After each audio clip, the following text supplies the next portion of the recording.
Chapter 19 on Lamas. Buddhas have never been born, not to mention reincarnation. In previous chapter, we said that the first half of On Lamas was publicized intentionally to the Han Chinese.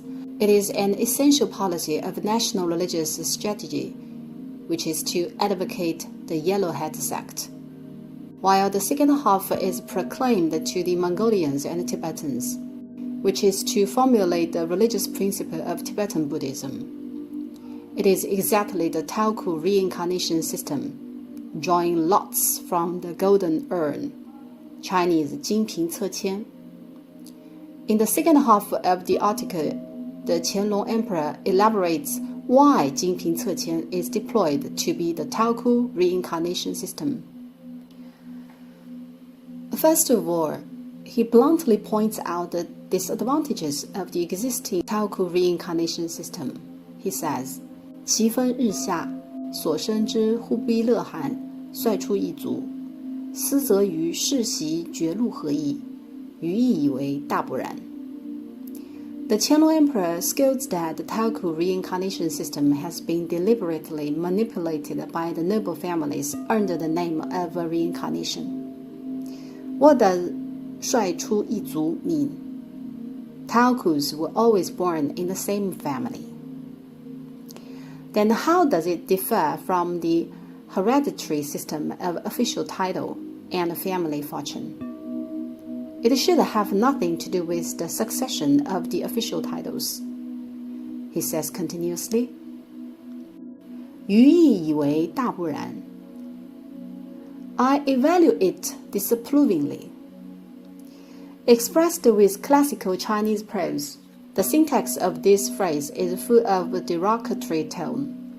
In other words, what the emperor means is that the authentic Taoku reincarnation system shouldn't have been like that.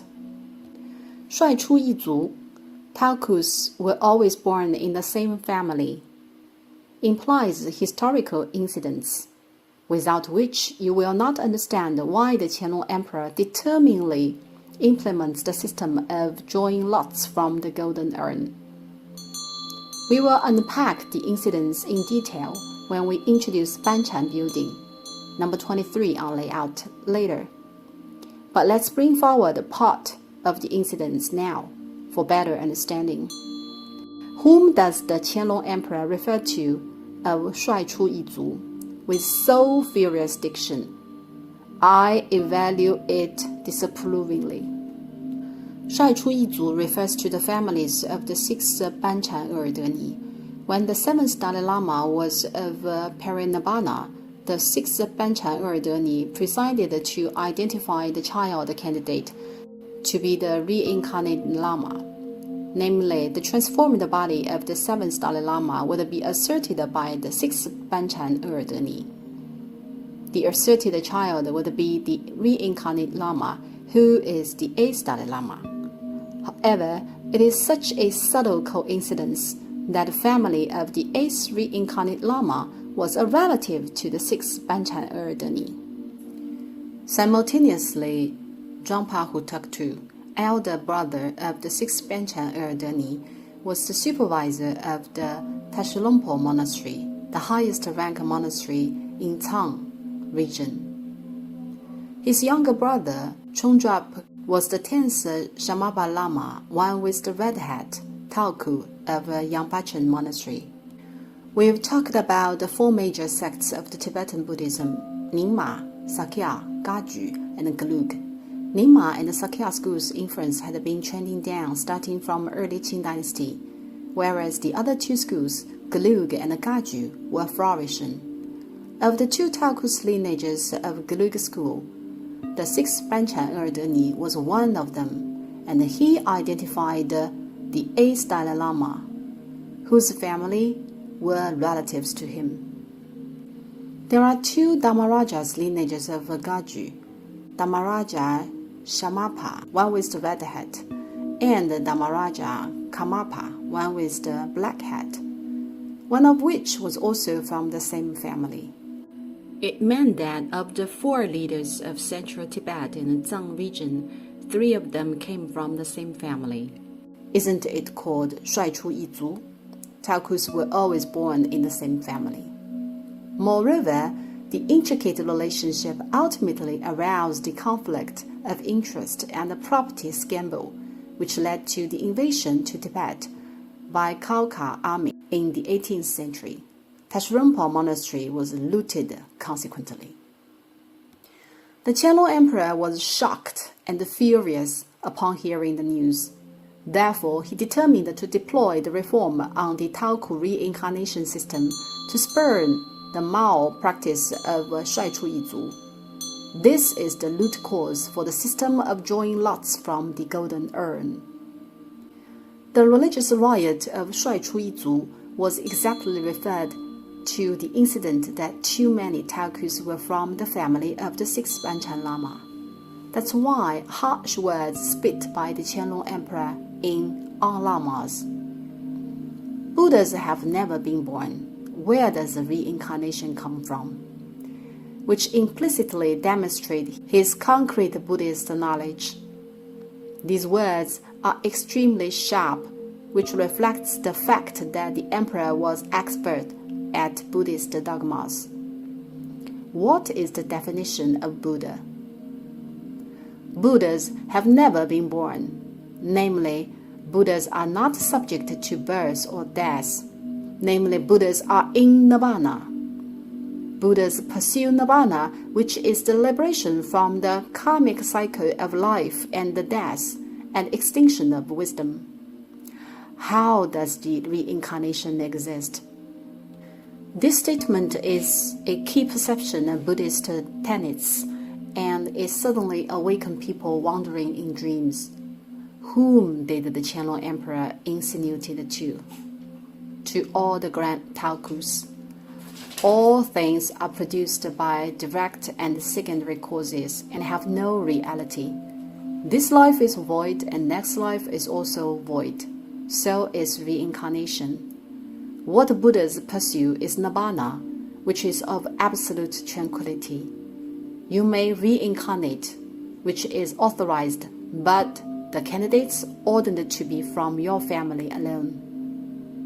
Theoretically, upon these words are addressed by the Qianlong emperor, the Talku reincarnation system should be terminated, right? Buddhas have never been born. It is just impossible for Buddhas to reincarnate.